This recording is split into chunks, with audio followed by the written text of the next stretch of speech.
Swim check 1, 2. Bike check 1, 2. Run check 1, 2. I think we're ready. Let's try this. Welcome to the Try Beginner's Luck podcast, a podcast where we explore the sport of triathlon from a variety of perspectives to help beginner triathletes on their journey. I am your host, Michanda Shines.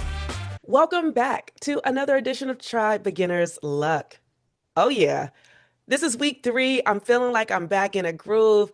This is episode 157. Wow. When I think about that, it really blows my mind. To think in 2021, when I remember I said, no, I can't do this. I remember just losing my brother and was like, yeah, I don't think I can do this. And Maria was like, no, you are. And we're going to do one episode at a time. And here we are 157 episodes later. I tell you. There's nothing we can't do when we just take our time and put our minds to it. And again, even if we don't get everything we want or hit the mark right where we think we should, forward is progress. And we are doing just that. Now, my guest today, every now and then, a story reminds you of what Try Beginner's Luck really is all about. And I know last week with Jahari, that truly was Trying Beginner's Luck. But ordinary people doing extraordinary things through grit, heart, and a little delusion that says, I can. This young lady moved from New York to Philly in 2009. At that time, she couldn't even run a mile. She struggled with what many women struggle with, including myself, with endometriosis and PCOS. Stopped halfway through her first 5K and thought, people who run half marathons are absolutely crazy.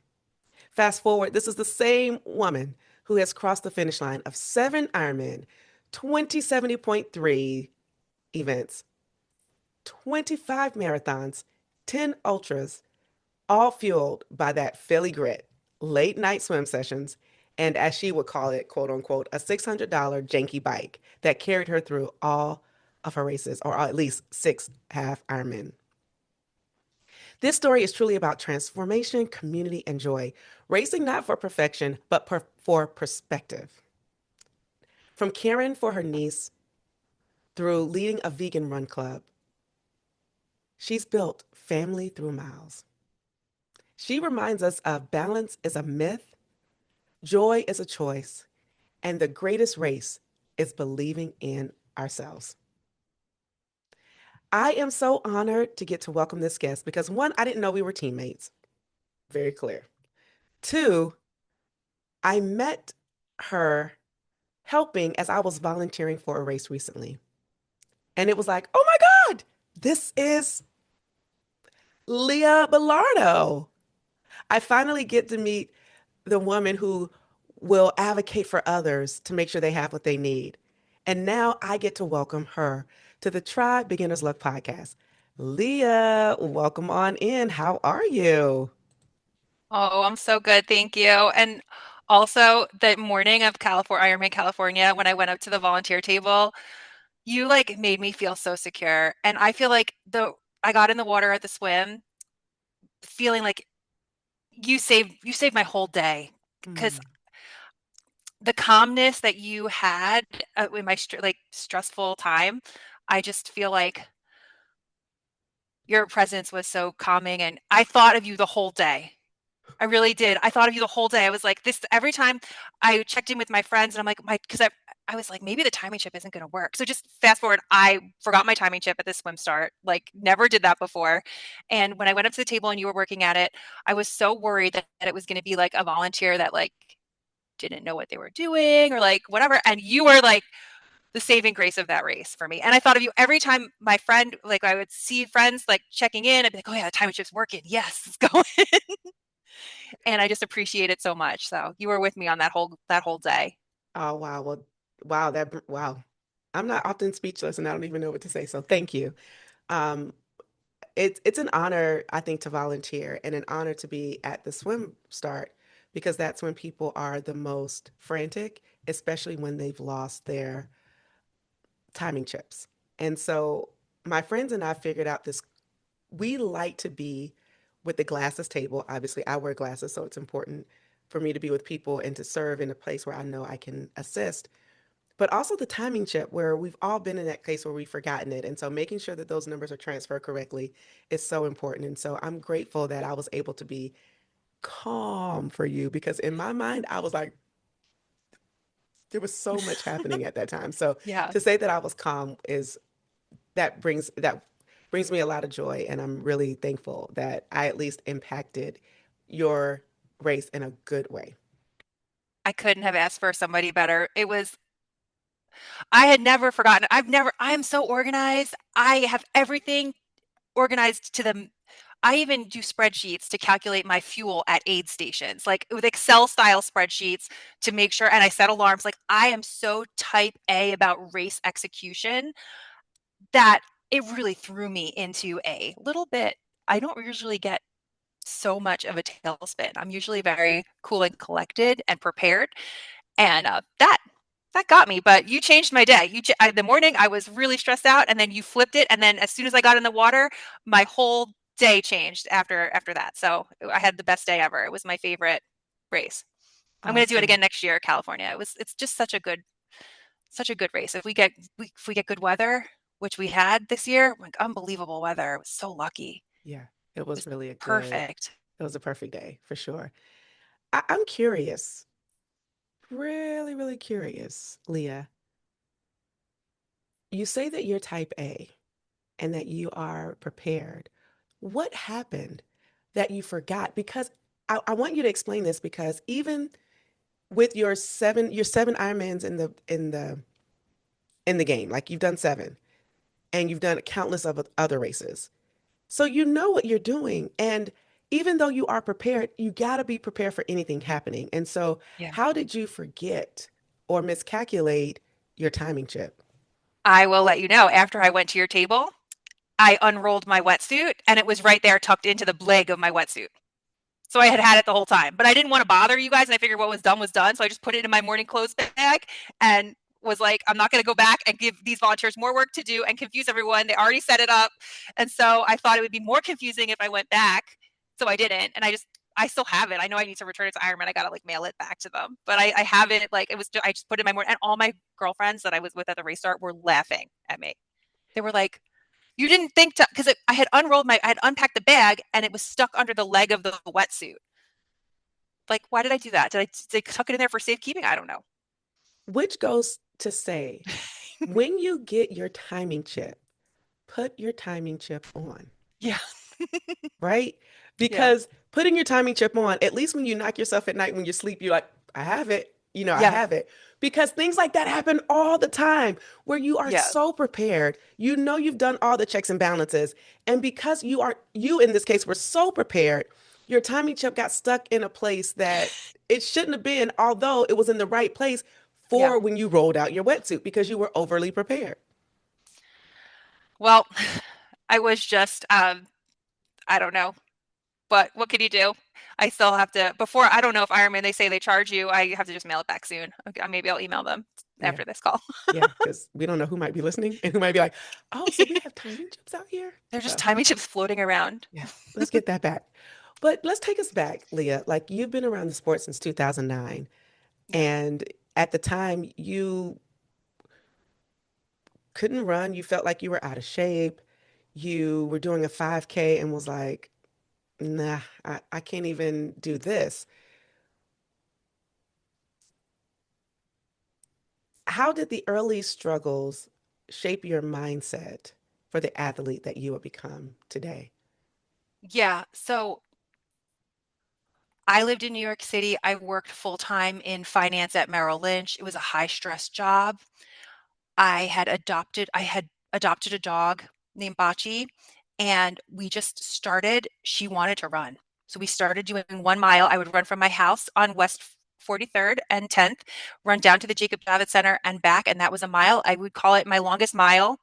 Then I renamed that. I think the last mile of the Philadelphia Marathon, that's a false flat back to the finish, is also called my longest mile because that is a tricky last mile. But either way, I started running with the dog. I was wanted to commit to becoming healthier. I wanted to stop. I never really drank like so much, but I felt like I was just out with girls. You have a drink at the bar, you have a drink at happy hour, you have a drink, a wine with your friends, and I just felt like I was drinking more than I considered healthy. I woke up feeling tired. I wasn't feeling good. So I just wanted to change. And then moving from New York City to Philadelphia, I needed to meet new friends. So I really joined, I was like, let me make running like a thing. Let me just try to run. And I joined some running communities. Philly Runner, the running store in Philadelphia, instrumental in not only putting me in the right types of sneakers, but also putting me in the right types of communities. They sponsored so many community runs. I made a lot of friends through the running community. And having that social support of just being new to a city and figuring out how to make friends and figuring out what I wanted to do, how I saw myself. And that was when I was turning 30. So, like, what did I see myself in my 30s? How did I reflect on that? And it was just such a gift to have ended up in Philadelphia. I moved there from, the 2008 financial collapse. Like, our Merrill Lynch office was closed down. We were all restructured, and I ended up finding a better job in Philadelphia. So I was like, all right, here we go. Let's go to Philly. And it was the best decision I ever made because my time in Philadelphia was so special. Mhm. I can only imagine how special that would make, being able to get connected with the right community, going to the right store at the right time. It's like being in your set place, where sometimes people don't do that when they move to a city. And so they have a harder time transitioning into a place to make friends. Whereas when you go to a run store, you're a part of a run community or a tri community or any type of community, it makes it easier to be in fellowship with others that are like minded and participate in the same sport or just have the same interest as you. So, doing that, I guess, kind of encouraged you. There's a part of your story that I'm not familiar with, and that is when you decided to become vegan and then you started your own, I think you started your own vegan running Yeah. club as a result of that. So you go Yeah. from being a part of this community where it's already built for you to taking on a different lifestyle and now creating a community for people who practice this lifestyle. Can you talk Yes. about that a little bit in that transition? And Yeah. yeah, talk about that transition. Cool. I've been vegan since I was 18 years old. So I'm going to be 45. I don't know. That's a long time to be vegan. I was vegetarian when I was younger. I don't know. It was just something in the back of my head. My mom says I stopped eating meat at 12. I think it was probably in high school that I really stopped. But I moved to New York City. I was vegan, and then it was just always part of my personality as a way to, I don't know, do less harm. I love animals, and I just didn't feel like it was necessary to eat them. So when I started getting into the running community in Philadelphia, I saw that, like, a lot of times after runs, you people go out to eat or they go out to drink. And I, of course, like I said, was kind of moving away from drinking. And I thought, how fun would it be if I got convinced people to go out to eat at vegan restaurants, right? Like, just got them a little bit, right? And our club wasn't all vegan people. It was just people who really like run clubs. A lot of community people like, if we would I would pick, so like every Monday, we called it the Meatless Monday run. Every Monday, people we would pick a different restaurant in a different neighborhood of Philadelphia. So let's say, for example, we were in South Philly one Monday. We had the South Philly running team showing up, or like people like, oh yeah, I'm gonna try this tofu thing. And it was just so fun because I'm excited about food, and it was just fun to get other people excited about trying new things. We supported local businesses. A lot of times we would do collaborations with local restaurants. And it was just really, you really meet small business owners and community members. And we ended the run club when the pandemic started for obvious reasons and just hadn't started it back up yet again. But there's so many running clubs in Philadelphia that, or everywhere there's running clubs. So I just loved having my little run club for a little bit of time. It was special. So from barely doing a 5K to now running a vegan run group where you get to try different restaurants in the community. When did you make the leap into triathlon and how? Okay, so I thought triathlon was just full Ironman. I didn't understand that there was like sprint triathlons and Olympic triathlons. And I was listening to a podcast of a vegan athlete who is an ultra runner named Rich Roll. And he joked about doing a half Ironman. And I was like, what is a half Ironman? And I was in a cab running late to work. And I had it in my headphones. And I was like, what is a half Ironman? Maybe I could do that. And I went to my office that same day, Googled it, and signed up. Same day. Didn't even know how to swim. For that was in October, and the race was in June. And I picked this. It's so funny. I just listened to Ed Chang's interview, and his first 70.3 was Ironman Syracuse. And that was mine too. And I remember him. We did the same first race with him and Reggie, the other guy who used to be on Varlo. Oh, my And AD, Reggie. I I love love Reggie Reggie. too. Hey, I haven't Reggie, how talked you doing? I Okay, okay. Reggie, we Hey, love you. I Reggie. haven't talked to him in so long. I need to send him an email. But I remember that I picked Syracuse because there was a vegan restaurant in Syracuse that I liked, and I was like, and it was also the cheapest half Ironman to sign up for. The race fee was like only $218, and like the other one, like there was the one in Boston area that was like maybe like 270, and I was like, oh, I'm going to go to this New York one and save the $50. And then that's why I picked Syracuse. Little did I know that when you get there, it was probably one of the hardest half Ironman courses that besides St. George that I've ever done. It was the bike course was so hard and so much climbing and everything. I had no idea. And so I signed up for this half Ironman, and then I was like, I have to learn how to swim. So I went to the internet, Google, and I Googled triathlon. I thought if there's run clubs, there's probably like running clubs for triathlon people, right? And I Googled one, and there was the Mullica Hill Women's Triathlon Club of South New Jersey, and they had learn how to swim classes. So I signed up for the triathlon club, and it was $6 a lesson, and you were in, but it was 9 to 10 o'clock at night at this pool in South New Jersey. So I would go Tuesdays and Thursdays and go to the whole training class program. We had one instructor with maybe 4 or 5 women that would come, and that's how I learned how to swim. So thanks to that triathlon club and their affordable program, because I lived in the Graduate Hospital neighborhood of Philadelphia, where pool access is incredibly expensive to, belong to one of those premium gyms, or the YMCA was super crowded, and I had like a lot of, as somebody who didn't know how to swim, I didn't want to jump in a lane with 5 people and then clog up the whole lane. So it was hard for me as a beginner swimmer to find these affordable swim options, and I just had to look for it, and I made it work. But I'm still not a good swimmer. I mean, you learn how to swim at 34, you're never going to be the best swimmer. Like there's no Lucy Charles here. No, I'm like a No. it's never going to be that way. So are you a But that's Chelsea? okay. No, I'm more of just like a show up and smile. But Okay. either way, I feel like that program and the Mullica Hill program really changed my direction, taught me how to swim, and I made good friends there too. It kept going. I love that. Like to be able to learn how to swim at 9 o'clock at night is dedication. Let me be very clear because Yeah. you've already done your day, had dinner, and then you have to wait until 9 p.m. to learn how to swim when you are exhausted. But it also could be the best time because you Yeah. have to focus and Yeah. you need extreme focus. So I can see the potential there, but my goodness, that is definitely dedication of being able to um, learn how to swim twice a week. And that was for how many weeks? Like how many sessions did you do before you felt comfortable of being able to swim on your own?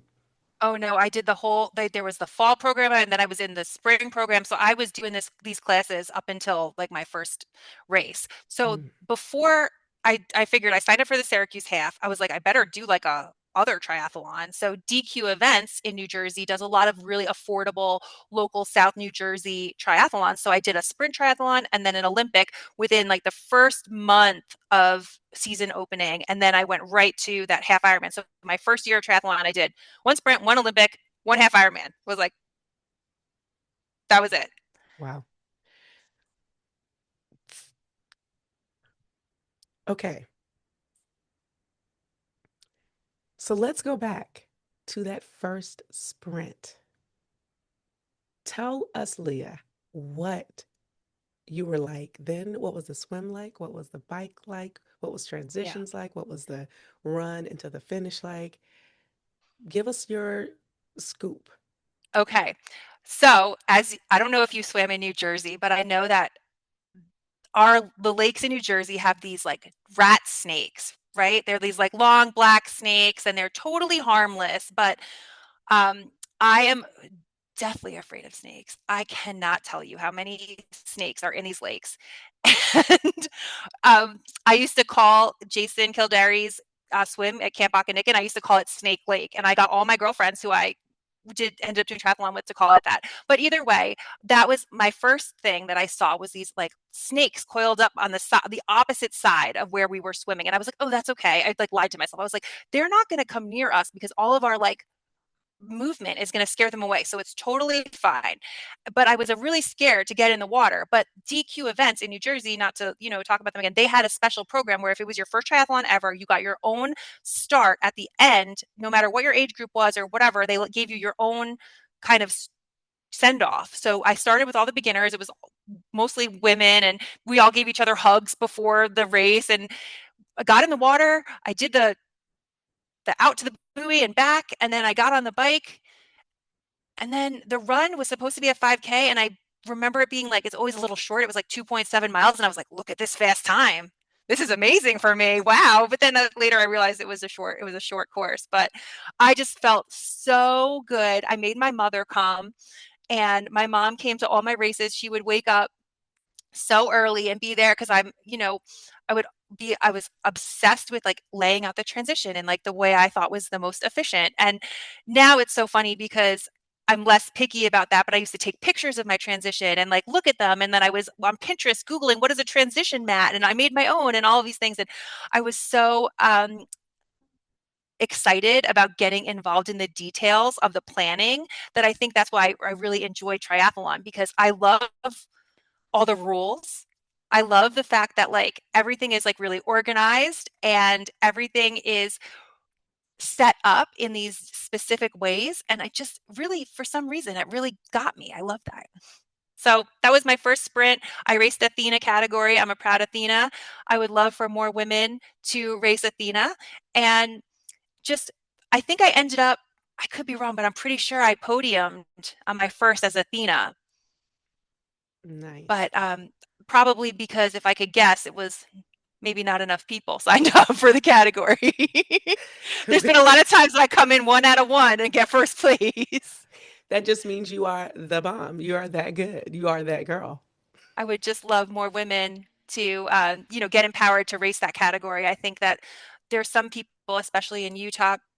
I just did a local triathlon, and there were I was the only Athena signed up, and I was like, there's a lot of women here. I'm sure maybe women don't know about it. So I was talking to some people and they're like, oh, I would never sign up for that category. I was like, okay, I would love to change someone's mind about that. So that's would be lovely for me to do. I think it's so inclusive and it creates such a community. Again, I love Leslie. I know you had her on your podcast and the community that she has created. She's a true hero. We have such a strong network and I would love to just bring more women in. So let's talk about that because um I don't think a lot of people know about Athena, and maybe there are some misinformation about what it means. And sometimes people can look because I wouldn't think that you would be Athena, Oh, but thank you. that I is guess the I don't know. misinterpretation and the eye that can trick us into believing something about someone else's weight class. So Yeah. for your first race, how did you even know to register for Athena? Because I don't ever recall knowing about Athena until years after I had been in the sport. Well, it all goes back to community. So I was in this Mullica Hill Women's Triathlon Club. I was so privileged to be have access to asking questions, to be able to talk to people. And it came up in one of like our group rides. We was like doing group rides with the ladies in New Jersey. And, it came up in conversation and I was like, oh wow, what a cool category. That's amazing. And what Athena means to me is the weight minimum is 165 pounds for I've been over 165 pounds since I was in middle school, probably. I can't think of a time that I was under 175 or 170, which is that's my body's weight. It is what it is. And I feel like if you qualify for the category and you want to race it, it gives you an opportunity to have that competitive, chance. And it's just a bigger body category, just as though you have an age group and you have a weight group. If you choose to do it, I love the community. I love the women in the community. I find it to be overwhelmingly positive and supportive. And it's just so much fun too. I mean, to be around that group of women is just, they're just so great. It's such a pleasure. So I started my first try. I knew about it thanks to the community, and I keep going. I race Athena every time I can. I wish Ironman would have it, but we can't get anything from them, so it doesn't matter. There's lots of problems with Ironman. We'll just say that. Well, we'll say there's always room for growth and Yeah. always room for opportunities to stretch. But I will say Athena is very welcoming, but it's also very empowering. And I Yes. think being able to race in that category does give you a little bit of a competitive edge to race against people who are larger body because Yeah. mm, I'll just say me, 200 something plus, racing against somebody who's 125, very different physiological and physical capabilities there. Like it's really different. And so I think that gives everyone an opportunity to be as equitable as possible, even though I think they could probably stand to have like a 200 plus Yeah. Athena category. Because it's really, if you think about it, even within the category, someone who might be, I agree. let's say, 290, but don't look like they're 290 because of their height. You know, the taller you are, the more you weigh versus someone who's 165, that's still not really Yes. apples to apples comparison. However, it is an opportunity to at least be grouped together for a moment in time, and at least we have that. Yeah, and I would be open to them changing the weights even, especially as, demographics change and the average, maybe body weights are changing. They could be more fluid and maybe raise that maybe 165 isn't the right number. I would be open to any of those discussions, Yeah, at any time. I think that it's hard. We need to get more people at the start line yeah, at first. Like that would be, the best. I would love to lose at Athena. Like just there's so many good competitions, so many great women out there that I yeah, would like would lose. That would make my day. There's nothing I would like more than that. To have so many women racing in the category that we would need multiple categories or different things. Like let's yeah. make that dream happen, ladies. Let's Let's do make it it. happen. Come Yeah. on, y'all. That's why we're here with Try Beginners Luck to like let you know what's Yeah. available so that when you come in, when you know at minimum, if you are 165 or above, you have this as an option. And then continue to encourage other people because I will say, when you are a larger body, and I struggle with this a lot sometimes, you are a little bit more or less, how do I say this? Less open to sharing about being in the sport. And I don't think I've done a good job of even letting people know that this is what I do. There are people who, even though I have this podcast, are just learning, and I've been in the sport for almost 11 years. Yeah. But that's about to change. I'm like, if everybody can be an influencer, I'm going to be an infector. I don't want to influence you. I Yeah. want to infect you to do and to try. Oh, I love And that. I'm going to tell my story as That's you're going to tell amazing. your story because you are telling it and you're helping more women. You're advocating for equity and justice and diversity and making sure that women feel comfortable in all spaces, especially teams.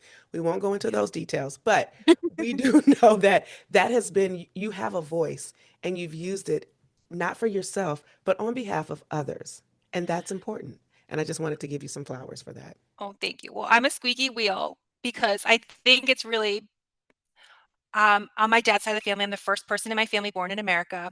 We grew up in the time when you didn't speak your like I'm Italian. You didn't speak Italian at home. It was English only. You didn't tell people that you were, Italian. Like my grandma lived with us and we were raised by her and she barely spoke English. She We were always like hiding that cultural heritage in a lot of ways. And as I grew up and got older, I wanted to learn more about my family and, immigration and coming to America and all these things. And I think nowadays that feeling of feeling different, like when I went to school and I had a different lunch than everybody else, or like this is probably why I'm vegan, but my grandma would go to live meat markets and prepare her own food. We would have like very cultural foods that people would be like, oh, what is that? And I'd be like, oh, it's eel. It's delicious. Or something like we would have rabbit, all types of, gamey meats. No wonder I became vegan at 12 or vegetarian. But either way, like we would have these cultural foods. It would be a stigma a lot of times when I was younger.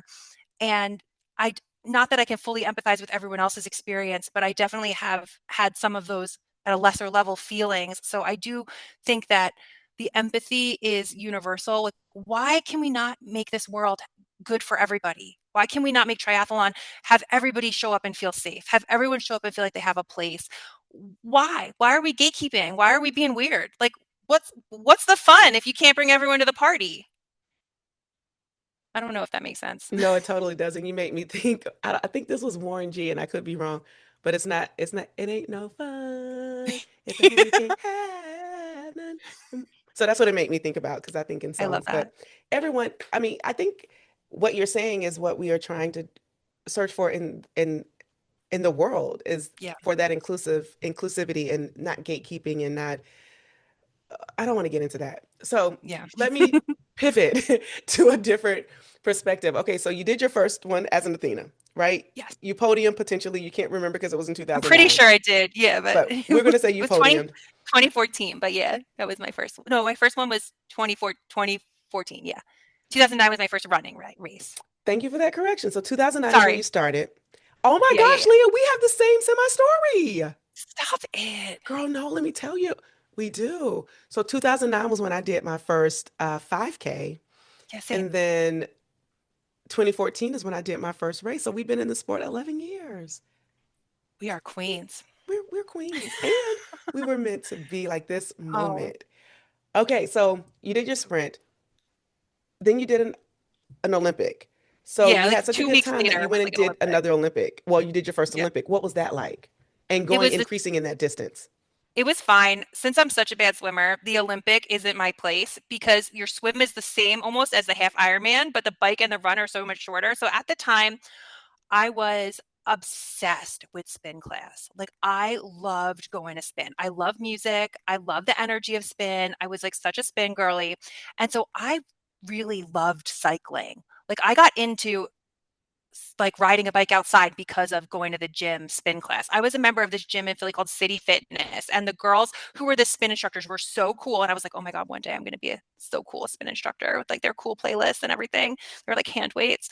And I loved riding the bike. The bike was my favorite part, still to this day. My favorite part of the Ironman is the bike. I love riding my bike, but I'm obviously not a good swimmer. So the Olympic for me was like so much harder because you're in the water for so long, but it's in your head. You're thinking like, oh, it's only like a 25-mile bike and like a 10K. This is like a short race, but it's not a short race because you're swimming for the same distance as the half Ironman. So like usually for the season, I skip the Olympic distance. It's just not for me. But no hate on it. But I remember being like in the swim, being like, this is so long. When does it end?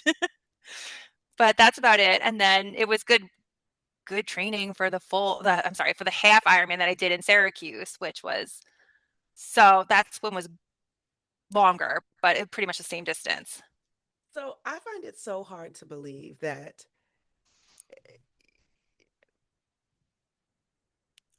you said that the Olympic is not for you. And again, that's why there are multiple distances. So because there's a distance for you, whether it's super Yeah. sprint, Olympic, um, mid distance, or long Hmm. or ultra. There's something for everybody. Yeah. But so you like doing the sprints, I love sprints. and then you skip over the Olympics and go straight to halves. Yeah, those are my distances. I love the half Ironman is my favorite distance, and the sprint is my favorite. Those are my two ones that I love so much.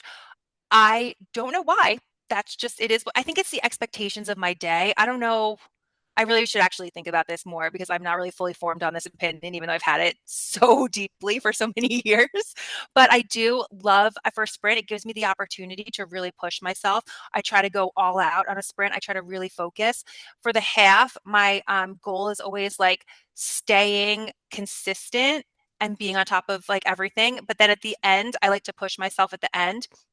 And I just think both of those distances, for some reason, I just have so much fun going out there. It's not that I don't like Olympics. I just usually don't tend to sign up for them.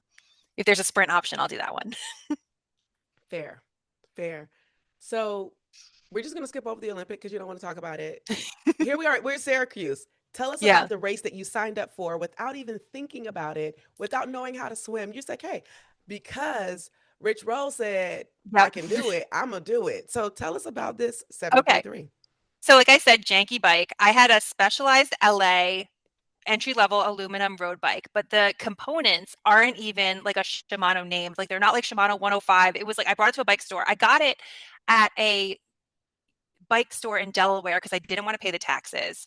And I definitely didn't have like triathlon is hard. If I was a single woman working my full-time job, trying to make my budget, trying to make ends meet, I really went for the cheapest bike I could find. And I think I spent $600 on it. It was some type of non-branded components, and it was not the best bike on hills, but I had the best time riding it. So that's all that matters. I remember buying a new saddle that was not the stock saddle, being like, this is going to financially cripple me for the rest of my life, as a joke, because the saddles are like so expensive. And I was just like, getting the bike fit was expensive for me. I remember being like, oh my God, I have to pay like this much money. I think it was 70. I went to like a local place. It was like $75 bike fit at the time. I was like, this is so expensive, but this will help me. Like, whatever. This is what the girls say to do. And I got the new saddle, and I was on those hills at Syracuse. When it's like, what's that saying? When you don't know what you don't know. I didn't even know that people had better bikes. Like it didn't even occur to me that you could have an easier time on the bike. And then I roll up to this race and I'm like, what are these bikes with the handlebars on the front? Like, what is that? What is going on here? This is crazy. And I had that bike until 2016 when I decided to race Ironman Lake Placid, a full Ironman. I was like, well, I really should buy a bike that has shift, because I know Lake Placid has a lot of hills and everything like that. I was like, I want to buy a bike that's gonna, help me. So I ended up buying a specialized Amira road bike through the Mullica Hill Women's Triathlon Club. They had a discount program at a local bike store, and I ended up getting a pretty good deal on it. And then, of course, Italian, not to say stereotype, but like they were like, if you pay in cash, we won't charge you sales tax. I was like, done. So I got my good deal on my bike, and I raced for the first 2 years on this very entry level bike. And you know what? I still had the best time. You don't need the fancy stuff. You don't need the expensive things. You just need to have that the want to do it. You that's all. I always find it silly when people, really get into, like, let's be real. I'm going to just take it to a real place. I mean, we all know people who go into really bad credit card debt, who buy the new kit every time a new kit drops. Every time, like, they go to the Ironman or race, they buy the t-shirt, the water bottle, the towel, the name shirt. I am not that person. I'm never going to be that. I maybe buy one kit a year because now I have had my collection. But I remember the first kit I bought, I waited till the November Black Friday sale. It was that SOAS brand. I had searched all over to find the kit that I liked. It was like pink and had polka dots. And I was like, that was my only kit that I owned. And I wore it till the butt was see-through. Like, I didn't even know any better. Like, I was just like, this is my kit. You just have one, right? Because it was at the time I remember it being with the discount. I think it was $180. I thought that was insane price to pay. And I just really needed to, work on my budget and stay within my limits of, life comes up. Life is expensive, especially nowadays. Life is very expensive. And I think that, bringing it back to my first half Ironman, my experience was fantastic. Even though when you look back at it, I didn't even know how to reach down under the bike and get the water bottle out without like kind of falling over. So I had pictures, I will have to look through them, where I stuffed the water bottle into my top, into my sports bra, because I physically couldn't get underneath the post, couldn't reach down without like kind of toppling over, because I was so used to like spin bikes, you know what I mean? Mm-hmm. A little different outside. And now it's so funny because when I saw like the Norwegians they raced some world championship where they were stuffing the water bottles down their shirts for like aerodynamics. I was like, wow, I invented that in 2014. I was like, that was all me because I couldn't reach underneath. I was like, they copied me. I mean, they were definitely looking at the last place finisher of the Ironman Syracuse 70.3. But that now, I mean, that's banned. So don't take that advice. Right. But that's what I have. I have to look through my old finisher pics. Maybe one day I could like log in and look. But I remember looking at the pictures being like, wow, I really couldn't reach my water bottle. I just stuffed it in my shirt. I got Let me better. tell you, nature's pocket, nature's, Yeah, right here. we have the best pocket system ever, right?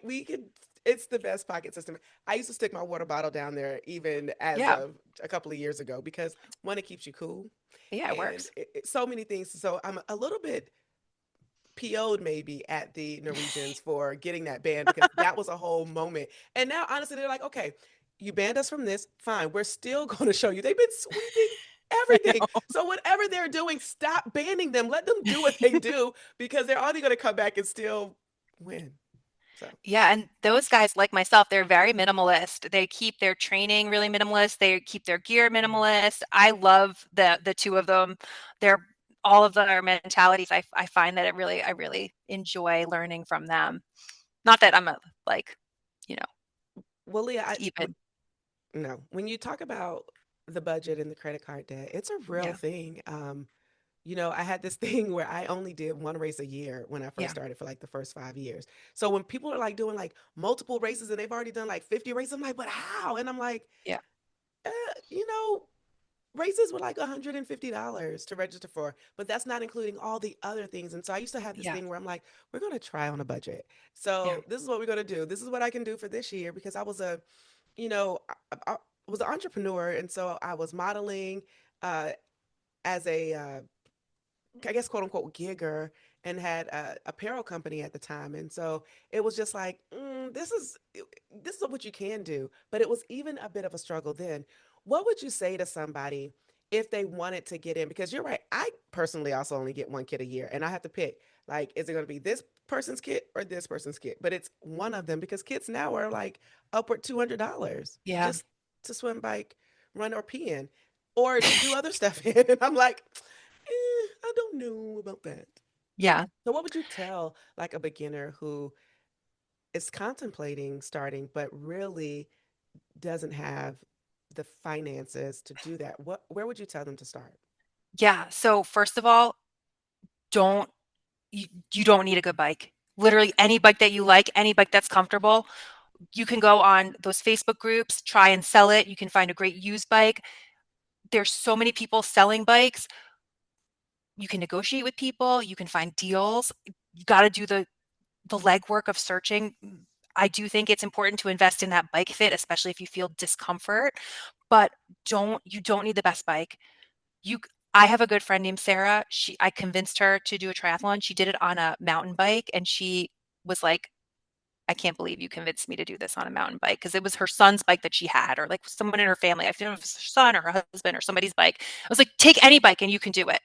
And that is true, especially a race like, let's say, a local triathlon or the Philly Women's Tri. You see the whole gamut of bikes. You don't need the fanciest one.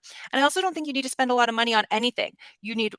I personally, myself, I have two pairs of cycling shorts and I wash one and then I wear the other one and like switch it like that. When they get old, I get rid of it and I buy a new pair to, take its place. You don't need 10,000 items. You really just take care of it. Don't put it in the dryer, just hang dry everything. You don't need to go to the race and buy everything. If you see other people buying stuff, that's on them. Let them do it. You know, I do have a lot of triathlon apparel. I have a lot of Ironman apparel, but that's been collected over the years. So I'll maybe buy one signature item. This year, I raced the St. George 70.3, and before the race, since it was the last year, I bought the sweatshirt. I ended up DNFing that because it got too hot. I couldn't handle it. I missed the run cutoff, Oh, but that's okay. But then when I went to California, I didn't buy the sweatshirt because I was like, you know what? I already bought a sweatshirt this year. I don't need one for California. And that works for me. I don't believe in having a lot of items in general. I'm more of a minimalist person in my whole entire life. But I do think that we have a lot of, especially for women, we have the need. It's almost like an imposter syndrome. Like, oh, I'm going to fit in and have the best bike. I'm going to look the best, like have the best gear. I'm going to, you know, have look the professional, look the part, fake it till you make it. But you know what? You have it inside you no matter what kind of gear you have. No matter what you're doing, what you look like, what you're wearing, you can do it. You only need one kit. You don't need, I mean, yeah. obviously I have more than one kit now. Over time I've collected and, I buy things when I need it. But when you start off, you can do it on less. Less is more. You need your sneakers, you need your goggles. You can pick a race that doesn't require a wetsuit. I remember the wetsuit thing. I had to buy a wetsuit. It was a whole thing. And you can also join clubs for discounts. I know that like your local triathlon team stores have discounts at bike stores. Also, if you join the local triathlon team who's selling a bike, who do you know that might have this extra bike or whatever? the triathlon community is generous. You can borrow things. I think that I borrowed my Garmin bike computer like up until maybe a few years ago when my friend was selling one. And he's like, "Oh, do you want this bike computer? I got it." I was like, "Yeah, I'll get this." But you don't need the power pedals, you don't need all this technology. You really can do it on a little to start off with. I mean, I'm the first person to say that triathlon can be a little bit of a cult. And they'll take all of your money and all of your time, but it's a fun cult, I guess. But either way, like you don't have to jump in like that. And Mm.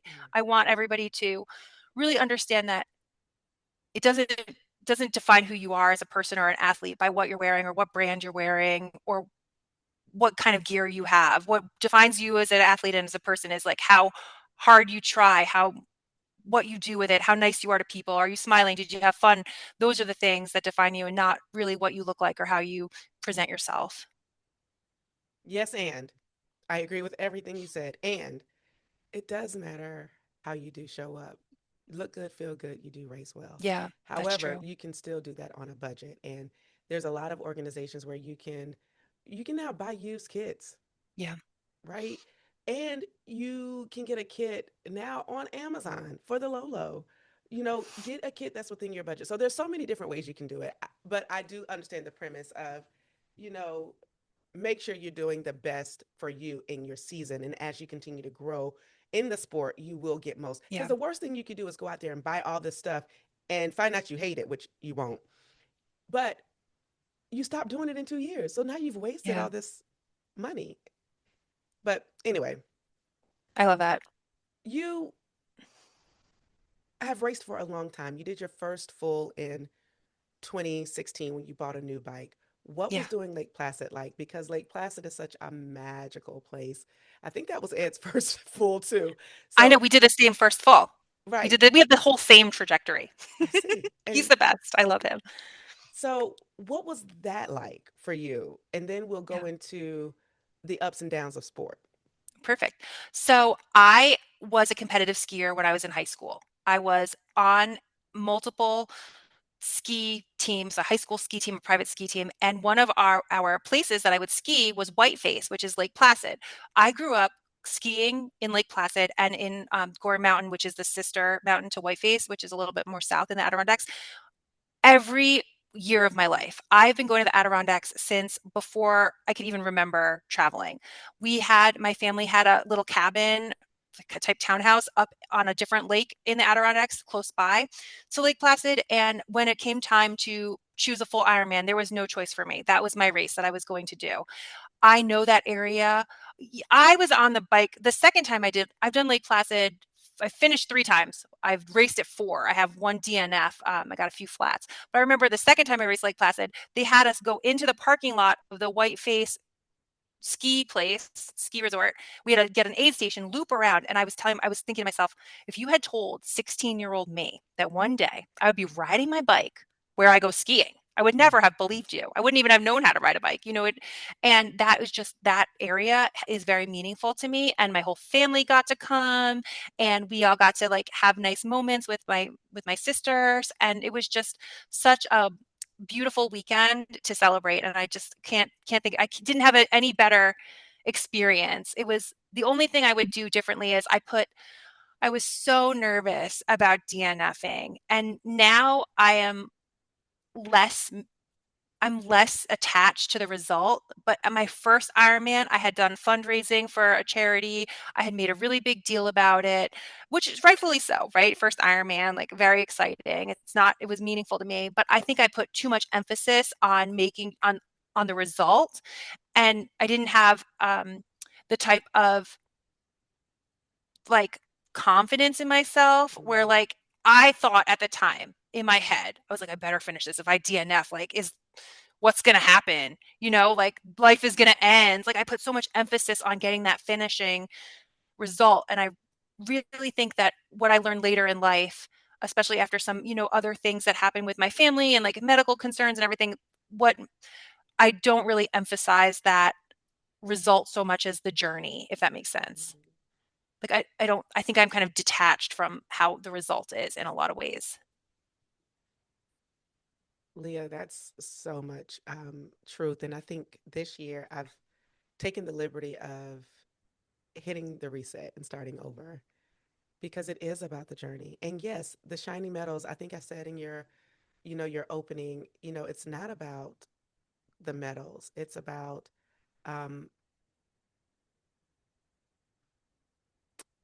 or maybe I didn't say that in your opening, I was thinking it, but it's about the journey. It's about the transformation. It's about who you're becoming in the process. And I too have gotten caught up in the results. And the results are one thing, but they're not everything. And Yeah. so I think that's some good advice. And I thank you for sharing because you've given me like language that I can use and maybe others who've had unsuccessful attempts, language so that they're not so hung up on it. Right. And I promise you, we do have also a similar trajectory because I fundraised for Ironman Maryland and finished in 1717. So I finished, but according to the books, it was now they even are calling it not classified, whereas back then it was a DNF. And Yeah. so imagine you do all that work to get crushed and not have something count, but does it really? It does count because you did it. Counts. Especially that course, Maryland. My goodness. Right. I did Maryland one time. It is not an easy course, although it is probably one of my favorite bike rides. If you ever Yeah. want to, I have a lot of feelings about that bike course that are, it's very special to me. It's an I sometimes, if you ever, next time I sometimes fly home and surprise people and just go down there and bike the course. Let's I'm do going it. to text you next time. Please do. I'm always like convincing people. I'm like, why don't we just go down? We'll just drive. It's 2 hours. And We it's a go beautiful place. It's a the really beautiful history, place. And the the history, beauty. I mean, It's for me, unbelievable. it's the Harriet Tubman Museum. Same, It's the same. I Harriet love Tubman. it. Like I passed that thing and I'm like, yes, girl. I Yes. I have unclipped my shoes and gone in before, and they have Yeah. I because it's just such a great opportunity to learn, Yeah. such a beautiful location. The beauty of the nature preserve, the Blackwater with the Beautiful. petrified trees. I sometimes have dreams that I'm riding my bike there. Yeah. There's something very special about that area of Maryland, and there's something very significant. I don't know what it is to me, but it's hard to describe, but I do have a a lot of love and respect for that course. Yeah. It's not easy though, and the swim is not easy. I have a jellyfish tattoo on my arm. Where is this? It's like right here because I Oh, got stung 40 times. yeah. The jellyfish are real.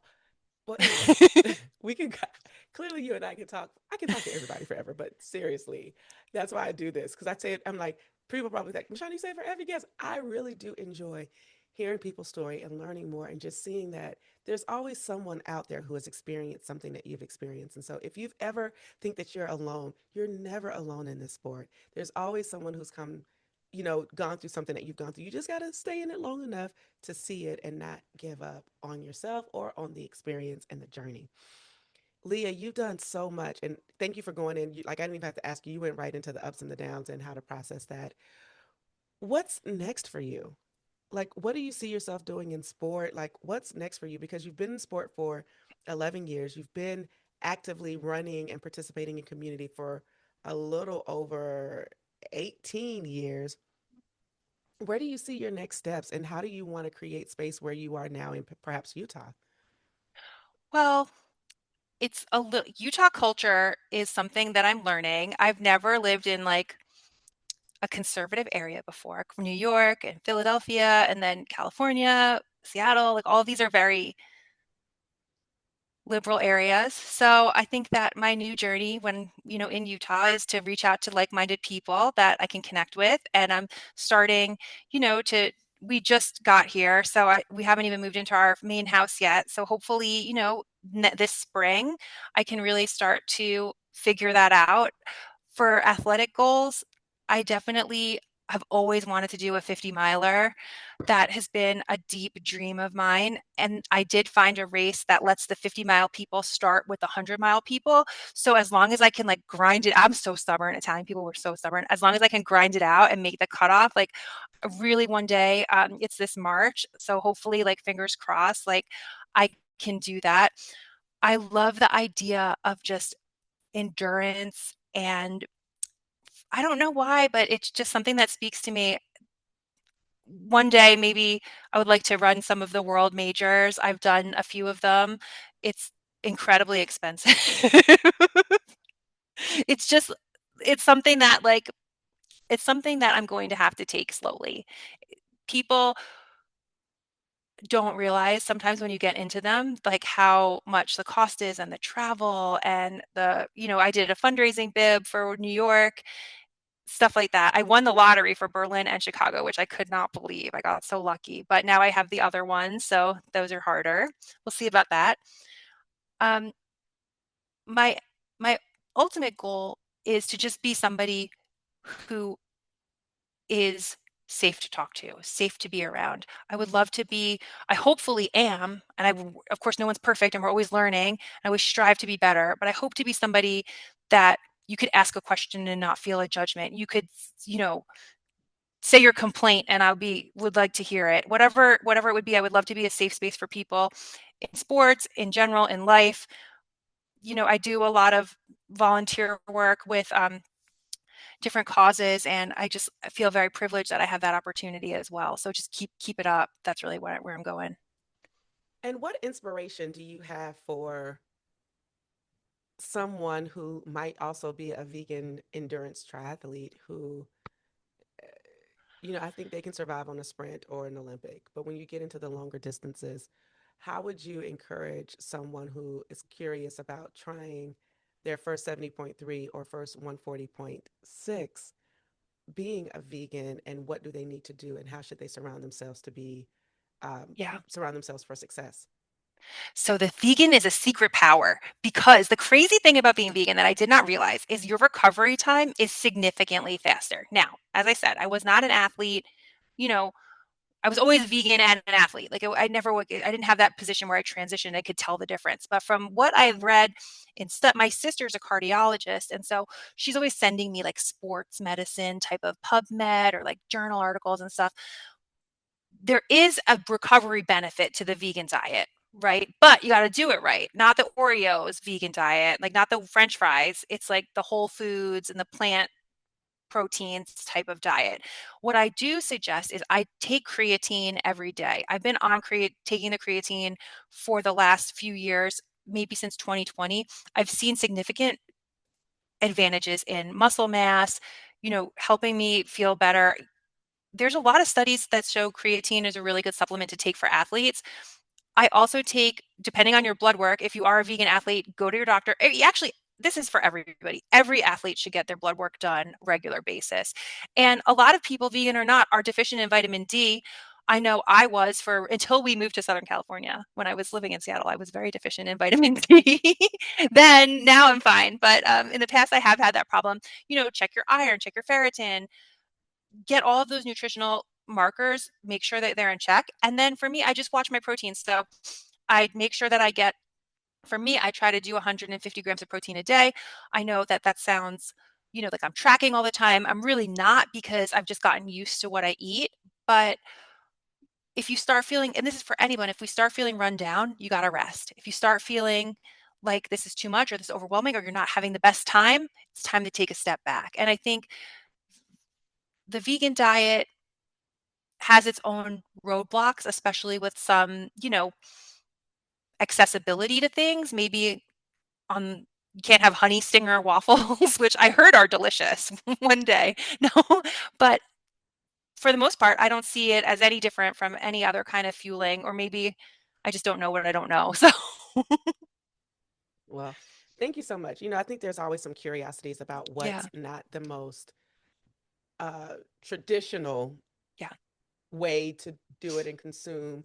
And so I find it curious, and I was curious because I felt like somebody else was curious. So thank you for yeah, sharing. definitely. And again, there's nothing on here. You always want to check with your nutritionist or physician. These are only things that people have done that you can potentially Yeah, take as an option to research for yourself to find out what's best for you. yeah, Leah, thank you. We're not finished yet, but I just want to say thank you for sharing authentically and just being you. And I have enjoyed talking to you, and I hope that the listeners have enjoyed listening to your story and will follow you and continue to see yourself on this journey and maybe say hey to you when they're in the streets at a race or whatever. But we're going to go straight into rapid fire. Oh gosh. So quick, fast, and yeah, just quick and fast. So I love it. Long solo rides or group rides with friends. Oh, group rides with friends for Mm. sure. 100%. What's one piece of gear you can't live without? I have these weird orthotic insoles in my cycling shoes that I got custom made for my feet. And as I talk about being a minimalist, but these insoles are such a game changer. Okay, I got them done at the podiatrist. I'm here for it. Um, Favorite race anthem or pump up song? I listen to a lot of like weird punk music, so I don't know. I'm obsessed with this band called AFI, and they have a song called Total Immortal, and I listen to it before races. It's going to be very niche. I don't think a lot of people are going to know about it, but I just But got it's to throw it yours. out there. Favorite race distance you've done or still dreaming of doing? 70.3 is definitely my top favorite No, race event. destination. Oh, destination. Favorite race Uh, destination you've done or still dreaming of doing? Lake Placid, always and forever. That's my spot. Mm. I know that's boring, but So, what's harder, taper or recovery week? oh, I think I love recovery week. It's my favorite time of year. I like to eat a lot of snacks and sit on the TV and just like melt into the couch. Oh, it's the best. So taper, I guess, because I love recovery. It was my favorite time of that's my top time of year. Is it that the most wonderful time of the Oh yeah. year? I wear I wear pajamas for 3 days straight. I don't even leave. I love it. Um, mm, Post race reward, medal photo, nap, or massive brunch? Oh, I like a good selfie. I like a good picture. I'll take the photo. I donate all my medals, so I like to take the photo, and it's special to me, and I have them saved on my phone. So that's. But I do like a brunch too. So I don't know. So, where do you donate your medals to? Oh yeah, I donate my medals to kids with cancer, and they bring them around and they give the medals out to the kids on the pediatric oncology wards. And basically, you can mail them in to an organization called Medals for Medal, and they will distribute them for you. That is So I so cool. usually don't keep any medals. I think I have. I just did California, so I didn't donate that one yet. I like to save up a few and then I'll mail them out. Oh, I love that. And Yeah. or maybe you don't know, we don't let you leave the podcast without answering, do you pee on the bike or get off and take a proper pee break? So I have peed on the bike. I definitely am. It's embarrassing. I mean, yeah, I don't know what to tell you. Especially for someone with my times. Like I could take the time. Like I'm not really gonna win this. So it's like I really should just pull over. But it's more than New Yorker in me because the lines are so long sometimes at the aid stations, and then you've got some fuddy-duddy guy like messing with the lock and everything. I'm just like, I can't wait for you. I'm from New York. I'm from New York. Yeah. I love it. Leah, thank you so, so much for being with us today. As we've been on here, the time has changed, and so it's gotten a little darker in here because it's like sunsetting. Yeah. But no, I appreciate you. This has been so great. For those of you who are listening, be sure to like, share with your friends. Oh, and I got good news. Remember, I told you some good things are coming? We are officially on Substack. Mm-mm. I am so excited about this because this is going to bring you some new have options. So I'm going to start doing post race, post interview thoughts about what I thought about guests, starting with this one. And just be sure to tune in. It's going to be a great time. So visit us over at Substack. You can find us at Try Beginner's Luck. We're on Twitter, Instagram, and we're on TikTok. I officially posted on TikTok with Ed Chain. So go and follow us on TikTok. Do all the things. Like and subscribe on YouTube so you can see the video as well as hear it. And continue to love on us. Thank you so much for listening. I appreciate you all riding with us. It is always a joy. We have this saying with Try Beginner's Luck, whenever you try, you always win. And that's so true. And just like we said today, it's not about the result, it is about the journey and who you become in the process, which makes you a winner. My name is Michanda Miles. On social media, I'm known as Michanda Shines. And guess what? We are out. Peace. Bye, everybody. Thank you for tuning in and listening to this episode. We need your help so we can continue to try at TBL. So for more information on where you can find and subscribe to this podcast, visit www.trybeginnersluck.com. And don't forget, whenever you try Beginner's Luck, you always win.